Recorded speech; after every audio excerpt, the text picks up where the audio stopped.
Hello friends, welcome to ಟೇಶ್. ಇವತ್ತು ನಾನು ಶೇರ್ ಮಾಡೋ ರೆಸಿಪಿ ಒಂದು ಮಾವಿನಕಾಯಿ ಚಿತ್ರಾನ್ನ ರೆಸಿಪಿ.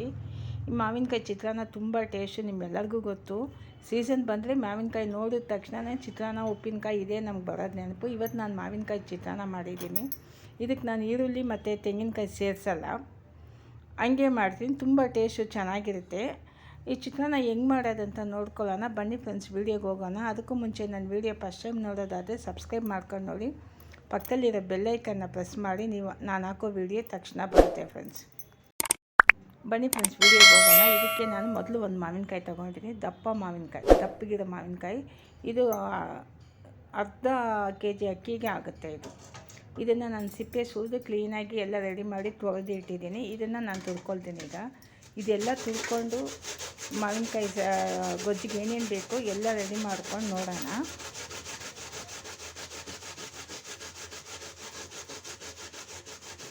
ಫ್ರೆಂಡ್ಸ್, ನಾನು ಎಲ್ಲ ರೆಡಿ ಮಾಡಿಕೊಂಡೆ. ಕಡಾಯಿ ಗಟ್ಟಿ ಇರೋ ಕಡಾಯಿನೇ ಇಟ್ಟಿದ್ದೀನಿ. ಇವತ್ತು ಎಣ್ಣೆ ಒಂದು ಸ್ವಲ್ಪ ಇದಕ್ಕೆ ಜಾಸ್ತಿನೇ ಬೇಕು, ನೋಡೋಕ್ಕೆ ಕಡಿಮೆ ಕಾಣಿಸುತ್ತೆ. ನಾನು ಒಂದು 150ರಿಂದ 200 ಗ್ರಾಮ್ ಎಣ್ಣೆ ಬಿಟ್ಟಿದ್ದೀನಿ. ಎಣ್ಣೆ ಕಾದಿದ ತಕ್ಷಣ ಸಾಸಿವೆ, ಕಡಲೆಕಾಯಿ ಬೀಜ ನಿಮ್ಗೆ ಎಷ್ಟು ಬೇಕೋ ಅದಕ್ಕೆ ತಕ್ಕಷ್ಟು ಹಾಕ್ಕೊಳ್ಳಿ. ಒಂದು 2 ನಿಮಿಷ ಬಿಟ್ಟು ಕಡಲೆಬೇಳೆ, ಉದ್ದಿನಬೇಳೆ ನಿಮ್ಗೆ ಇದು ಅಷ್ಟೇ, ನಿಮ್ಗೆ ಎಷ್ಟು ಬೇಕೋ ಅಷ್ಟು ಹಾಕ್ಕೊಳ್ಳಿ. ಸೀರಿಸಕ್ಕೆ ಬಿಡಬೇಡಿ, ಮೀಡಿಯಮ್ ಫ್ಲೇಮ್ಗೆ ಇಟ್ಟು ಇದನ್ನು ಫ್ರೈ ಮಾಡ್ಕೊಳ್ಳಿ.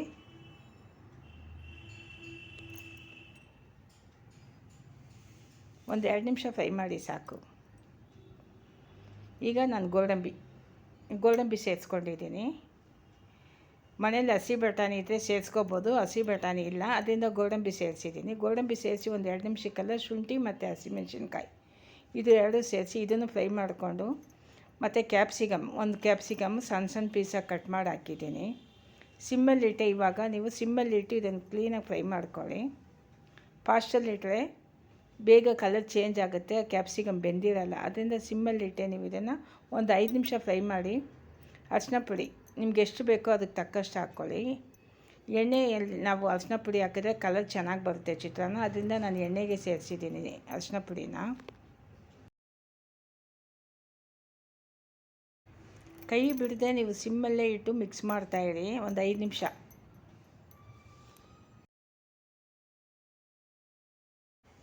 ನೋಡಿ, ಸಿಮ್ಮಲ್ಲೇ ಇಟ್ಟು ನಾನು ಕೈ ಬಿಡದೆ ಮಿಕ್ಸ್ ಮಾಡ್ತಾನೇ ಇದ್ದೀನಿ. ಯಾಕಂದರೆ ಕೈ ಬಿಟ್ಟರೆ ತಳದಲ್ಲಿರೋ ಕಡಲೆಕಾಯಿ ಬೀಜ ಮತ್ತು ಕಡಲೆಬೇಳೆ, ಉದ್ದಿನಬೇಳೆ ಎಲ್ಲ ಸೀದೋಗುತ್ತೆ. ಅದರಿಂದ ಮಿಕ್ಸ್ ಮಾಡ್ತಾನೇ ಇದ್ದರೆ ಅದು ಸೀದೋಗಲ್ಲ. ಈಗ ನಾನು ಇಂಗು ಒಂದು ಅರ್ಧ ಸ್ಪೂನ್ ಸೇರಿಸಿದ್ದೀನಿ. ಇಂಗು ಸೇರಿಸ್ಕೊಂಡು ತುರ್ತಿರೋ ಮಾವಿನಕಾಯನ್ನು ಸೇರಿಸ್ಕೊಳ್ತೀನಿ. ಈಗ ನೀವು ಮೀಡಿಯಮ್ ಫ್ಲೇಮ್ಗೆ ಇಟ್ಕೋಬೋದು, ಮೀಡಿಯಮ್ ಫ್ಲೇಮು. ಇದನ್ನು ಫಾಸ್ಟಲ್ಲಿಟ್ಟು ನೀವು ಮಿಕ್ಸ್ ಮಾಡೋಕ್ಕೆ ಹೋಗಬೇಡಿ. ಮೀಡಿಯಮ್ ಫ್ಲೇಮ್ಗಿಟ್ಟು ಒಂದು 5ರಿಂದ 10 ನಿಮಿಷ ಆಗುತ್ತೆ. ನಿಧಾನಕ್ಕೆ ಬೇಯಲಿ, ಪರವಾಗಿಲ್ಲ. ನಿಧಾನಕ್ಕೆ ನೀವು ಅದನ್ನು ಮಿಕ್ಸ್ ಮಾಡಿಕೊಂಡೇ ಇರಿ.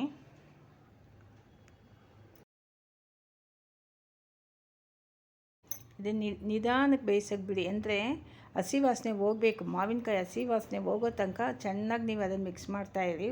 ನೀವು ಕೈ ಬಿಟ್ಬಿಟ್ರೆ ಒಂಥರ ತಳ ಸೀದಂಗೆ ಆಗುತ್ತೆ. ಅದರಿಂದ ಮಿಕ್ಸ್ ಮಾಡ್ತಾನೇ ಇರಿ. ರುಚಿಗೆ ತಕ್ಕಷ್ಟು ಉಪ್ಪು ಹಾಕ್ಕೊಂಡು ಸಕ್ಕರೆ ಒಂದು 2 ಟೇಬಲ್ ಸ್ಪೂನ್ ಸೇರಿಸ್ಕೊಳ್ಳಿ. ಟೇಸ್ಟು ಚೆನ್ನಾಗಿ ಬರುತ್ತೆ. ಹುಳಿ ಜೊತೆಗೆ ಸಿಹಿ ಇದ್ದರೆ ತುಂಬ ಟೇಸ್ಟು ಚೆನ್ನಾಗಿರುತ್ತೆ. ಅದಕ್ಕೆ ಈಗ ಸಕ್ಕರೆ ಒಂದು ಸ್ವಲ್ಪ ಮಿಕ್ಸ್ ಮಾಡ್ಕೊಳ್ಳಿ.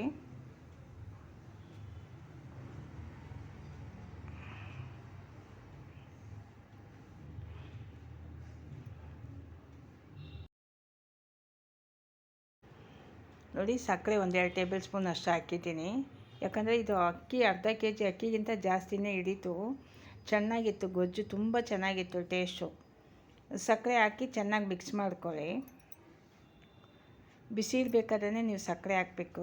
ಸ್ಟೌವಲ್ಲಿ ಇಡಬೇಕಾದ್ರೆ ಸ್ಟವ್ ಆಫ್ ಮಾಡಿದ್ಮೇಲೆ ಸಕ್ಕರೆ ಹಾಕೋಕ್ಕೆ ಹೋಗಬೇಡಿ. ಸ್ಟವ್ ಆಫ್ ಮಾಡೋಕ್ಕೆ ಮುಂಚೆ ನೀವು ಸಕ್ಕರೆ ಹಾಕ್ಕೊಂಡು ಚೆನ್ನಾಗಿ ಮಿಕ್ಸ್ ಮಾಡ್ಕೊಳ್ಳಿ. ಮಾವಿನಕಾಯಿ ಹಸಿ ವಾಸನೆ ಎಲ್ಲ ಹೋಗಿದೆ, ಒಂಥರ ಸ್ಮೆಲ್ಲು ತುಂಬ ಚೆನ್ನಾಗಿದೆ. ಈಗ ಸ್ಟವ್ ಆಫ್ ಮಾಡಿಬಿಟ್ಟು ಕೊತ್ತಂಬರಿ ಸೊಪ್ಪು ನಿಮ್ಗೆ ಎಷ್ಟು ಇಷ್ಟನೋ ಅದಕ್ಕೆ ತಕ್ಕಷ್ಟು ಹಾಕ್ಕೊಳ್ಳಿ. ನಾನೊಂದು ಸ್ವಲ್ಪ ಜಾಸ್ತಿನೇ ಕೊತ್ತಂಬರಿ ಸೊಪ್ಪು ಸೇರಿಸಿದ್ದೀನಿ. ಕೊತ್ತಂಬರಿ ಸೊಪ್ಪು ಹಾಕ್ಬಿಟ್ಟು ಚೆನ್ನಾಗಿ ಮಿಕ್ಸ್ ಮಾಡ್ಕೊಳ್ಳಿ. ಗೊಜ್ಜಿಗೆಲ್ಲ ಕೊತ್ತಂಬರಿ ಸೊಪ್ಪು ಹೋಗಬೇಕು. ನೀವು ಅನ್ನ ಮಿಕ್ಸ್ ಮಾಡಬೇಕಾದ್ರೆ ಗೊಜ್ಜಲ್ಲಿ ಕೊತ್ತಂಬರಿ ಸೊಪ್ಪು ಎಲ್ಲ ಮಿಕ್ಸ್ ಮಾಡಿದ್ರೆ ಸ್ಮೆಲ್ ಚೆನ್ನಾಗಿರುತ್ತೆ. ಈಗ ಎಲ್ಲ ಚೆನ್ನಾಗಿ ಮಿಕ್ಸ್ ಮಾಡಿಕೊಂಡು ಗೊಜ್ಜು ಬೇಕಾದರೆ ನೀವು ಸಪ್ರೇಟಾಗಿ ಒಂದು ಸ್ವಲ್ಪ ತೆಗೆದು ಇಟ್ಕೊಳ್ಳಿ.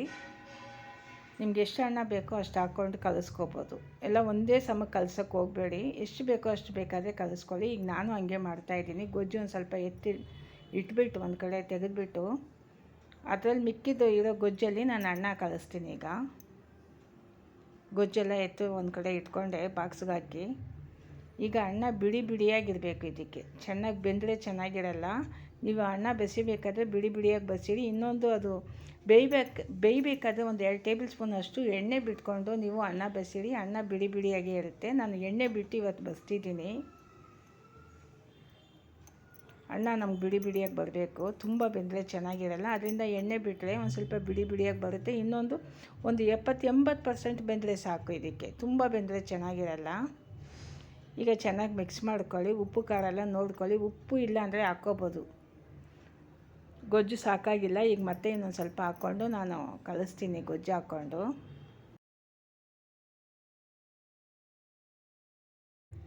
ಅನ್ನ ಕ್ಲೀನಾಗಿ ಮಿಕ್ಸ್ ಮಾಡ್ಕೊಳ್ಳಿ. ಗೊಜ್ಜು ಎಲ್ಲ ಕಡೆ ಇರೋಂಗೆ ಮಿಕ್ಸ್ ಮಾಡ್ಕೊಳ್ಳಿ. ನಾನು ಒಂದು ಸ್ವಲ್ಪ ಅರಿಶಿನ ಪುಡಿ ಲೈಟಾಗಿ ಹಾಕೋದು, ಅದರಿಂದ ಕಲರ್ ಲೈಟೇ, ಡಾರ್ಕಾಗಿ ಹಾಕಲ್ಲ ಚಿತ್ರಾನ್ನಕ್ಕೆ. ಯಾವುದಕ್ಕೂ ಅಷ್ಟೇ ನಾನು ಅರಿಶಿನ ಪುಡಿ ಲೈಟಾಗಿ ಹಾಕೋದು. ನಾನು ಎಲ್ಲ ಮಿಕ್ಸ್ ಮಾಡಿದ್ದಾಯಿತು. ಈಗ ಟೇಸ್ಟ್ ಮಾಡಬೇಕು. ಮಾವಿನಕಾಯಿ ಗೊಜ್ಜು ತುಂಬ ಚೆನ್ನಾಗಿ ರೆಡಿ ಆಯಿತು. ಮಾವಿನಕಾಯಿ ರೈಸ್ ಅಂತೂ ತುಂಬಾ ಚೆನ್ನಾಗಿತ್ತು. ಇದು ಸ್ಪೆಷಲ್ ಅಂದರೆ ನಾವು ಯುಗಾದಿಗೂ ಇದನ್ನೇ ಮಾಡೋದು. ಫ್ರೆಂಡ್ಸ್, ನಿಮಗೆ ವಿಡಿಯೋ ಇಷ್ಟ ಆದರೆ ಶೇರ್ ಮಾಡಿ, ಲೈಕ್ ಮಾಡಿ, ಸಬ್ಸ್ಕ್ರೈಬ್ ಮಾಡಿ. ಮುಂದಿನ ವೀಡಿಯೋದಲ್ಲಿ ನೋಡೋಣ ಫ್ರೆಂಡ್ಸ್.